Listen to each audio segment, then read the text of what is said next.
ये उन दिनों की बात है जब यहोवा का यह वचन अमित्तै के पुत्र योना के पास पहुंचा, उठकर उस बड़े नगर नीनवे को जा और उसके विरुद्ध प्रचार कर, क्योंकि उसकी बुराई मेरी दृष्टि में आ चुकी है।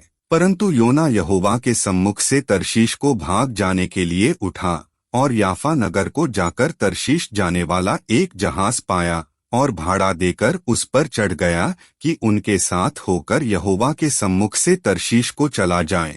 तब यहोवा ने समुद्र में एक प्रचंड आंधी चलाई और समुद्र में बड़ी आंधी उठी, यहाँ तक कि जहाज टूटने पर था। तब मल्लाह लोग डरकर अपने अपने देवता की दुहाई देने लगे और जहाज में जो व्यापार की सामग्री थी उसे समुद्र में फेंकने लगे कि जहाज हल्का हो जाए। परंतु योना जहाज के निचले भाग में उतरकर वहां लेटकर सो गया और गहरी नींद में पड़ा हुआ था। तब माझी उसके निकट आकर कहने लगा, तू भारी नींद में पड़ा हुआ क्या करता है? उठ, अपने देवता की दुहाई दे।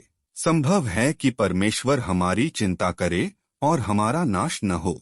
तब उन्होंने आपस में कहा, आओ, हम चिट्ठी डालकर जाने की यह विपत्ति हम पर किसके कारण पड़ी है। तब उन्होंने चिट्ठी डाली और चिट्ठी योना के नाम की निकली। तब उन्होंने उससे कहा, हमें बता कि किसके कारण यह विपत्ति हम पर पड़ी है। तेरा व्यवसाय क्या है और तू कहाँ से आया है? तू किस देश और किस जाति का है? उसने उनसे कहा, मैं इब्री हूँ और स्वर्ग के परमेश्वर यहोवा, जिसने जल स्थल दोनों को बनाया है, उसी का भय मानता हूँ। तब वे बहुत डर गए और उससे कहने लगे, तूने यह क्या किया है? तब उन्होंने उससे पूछा, हम तेरे साथ क्या करें जिससे समुद्र शांत हो जाए? उस समय समुद्र की लहरें बढ़ती ही जा रही थीं। उसने उनसे कहा, मुझे उठाकर समुद्र में फेंक दो, तब समुद्र शांत पड़ जाएगा, क्योंकि मैं जानता हूँ कि यह भारी आंधी तुम्हारे ऊपर मेरे ही कारण आई है। तो भी वे बड़े यत्न से खेते रहे कि उसको किनारे पर लगाए, परंतु पहुँच न सके, क्योंकि समुद्र की लहरें उनके विरुद्ध बढ़ती ही जाती थीं। तब उन्होंने यहोवा को पुकार कर कहा, हे यहोवा, हम विनती करते हैं कि इस पुरुष के प्राण के बदले हमारा नाश न हो और न हमें निर्दोष की हत्या का दोषी ठहरा, क्योंकि हे यहोवा, जो कुछ तेरी इच्छा थी वही तूने किया है। तब उन्होंने योना को उठाकर समुद्र में फेंक दिया और समुद्र की भयानक लहरें थम गईं। तब उन मनुष्यों ने यहोवा का बहुत ही भय माना और उसको भेंट चढ़ाई और मन्नतें मानी। यहोवा ने एक महामच्छ ठहराया था कि योना को निगल ले, और योना उस महामच्छ के पेट में 3 दिन और 3 रात पड़ा रहा। तब योना ने महामच्छ के पेट में से अपने परमेश्वर यहोवा से प्रार्थना करके कहा, मैंने संकट में पड़े हुए यहोवा की दुहाई दी और उसने मेरी सुन ली है। अधोलोक के उदर में से मैं चिल्ला उठा और तूने मेरी सुन ली। जब मैं मूर्छा खाने लगा तब मैंने यहोवा को स्मरण किया और मेरी प्रार्थना तेरे पास वरन तेरे पवित्र मंदिर में पहुंच गई। जो लोग धोखे की व्यर्थ वस्तुओं पर मन लगाते हैं वे अपने करुणा निधान को छोड़ देते हैं, परंतु मैं ऊंचे शब्द से धन्यवाद करके तुझे बलिदान चढ़ाऊंगा। जो मन्नत मैंने मानी उसको पूरी करूंगा। उद्धार यहोवा ही से होता है। और यहोवा ने महामच्छ को आज्ञा दी और उसने योना को स्थल पर उगल दिया। तब यहोवा का यह वचन दूसरी बार योना के पास पहुंचा, उठकर उस बड़े नगर नीनवे को जा और जो बात मैं तुझसे कहूंगा उसका उसमें प्रचार कर। तब योना यहोवा के वचन के अनुसार नीनवे को गया। नीनवे एक बहुत बड़ा नगर था, वह 3 दिन की यात्रा का था।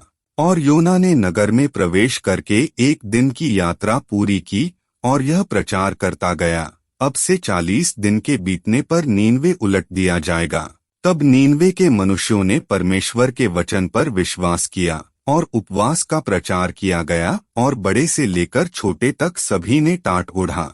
तब यह समाचार नीनवे के राजा के कान में पहुंचा और उसने सिंहासन पर से उठ अपना राजकीय ओढ़ना उतारकर टाट ओढ़ लिया और राख पर बैठ गया।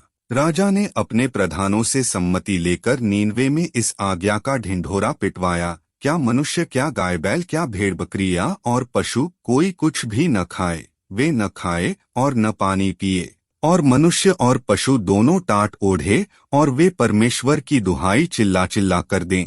और अपने कुमार्ग से फिरें और उस उपद्रव से जो वे करते हैं पश्चाताप करें। संभव है परमेश्वर दया करे और अपनी इच्छा बदल दे और उसका भड़का हुआ कोप शांत हो जाए और हम नाश होने से बच जाएं। जब परमेश्वर ने उनके कामों को देखा कि वे कुमार्ग से फिर रहे हैं, तब परमेश्वर ने अपनी इच्छा बदल दी और उनकी जो हानि करने की ठानी थी उसको न किया। यह बात योना को बहुत ही बुरी लगी और उसका क्रोध भड़का और उसने यहोवा से यह कहकर प्रार्थना की, हे यहोवा, जब मैं अपने देश में था तब क्या मैं यही बात न कहता था? इसी कारण मैंने तेरी आज्ञा सुनते ही तर्शीश को भाग जाने के लिए फुर्ती की, क्योंकि मैं जानता था कि तू अनुग्रहकारी और दयालु परमेश्वर है और विलंब से कोप करने वाला करुणा निधान है और दुख देने से प्रसन्न नहीं होता। सो अब हे यहोवा, मेरा प्राण ले ले, क्योंकि मेरे लिए जीवित रहने से मरना ही भला है। यहोवा ने कहा, तेरा जो क्रोध भड़का है क्या वह उचित है? इस पर योना उस नगर से निकलकर उसकी पूरब ओर बैठ गया और वहां एक छप्पर बनाकर उसकी छाया में बैठा हुआ यह देखने लगा कि नगर का क्या होगा। तब यहोवा परमेश्वर ने एक रेंग का पेड़ उगाकर ऐसा बढ़ाया कि योना के सिर पर छाया हो, जिससे उसका दुख दूर हो। योना उस रेंग के पेड़ के कारण बहुत ही आनंदित हुआ। सवेरे जब पौ फटने लगी तब परमेश्वर ने एक कीड़े को भेजा, जिसने रेंग का पेड़ ऐसा काटा कि वह सूख गया। जब सूर्य उगा तब परमेश्वर ने पुरवाई बहाकर लू चलाई और धूप योना के सिर पर ऐसे लगी कि वह मूर्छा खाने लगा और उसने यह कहकर मृत्यु मांगी, मेरे लिए जीवित रहने से मरना ही अच्छा है।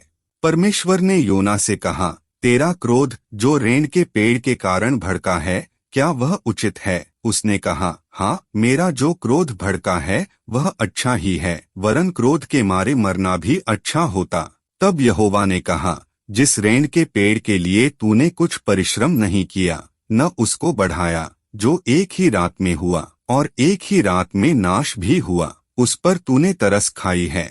फिर यह बड़ा नगर नीनवे, जिसमें 1,20,000 से अधिक मनुष्य हैं, जो अपने दाहिने बाएं हाथों का भेद नहीं पहचानते और बहुत घरेलू पशु भी उसमें रहते हैं, तो क्या मैं उस पर तरस न खाऊं?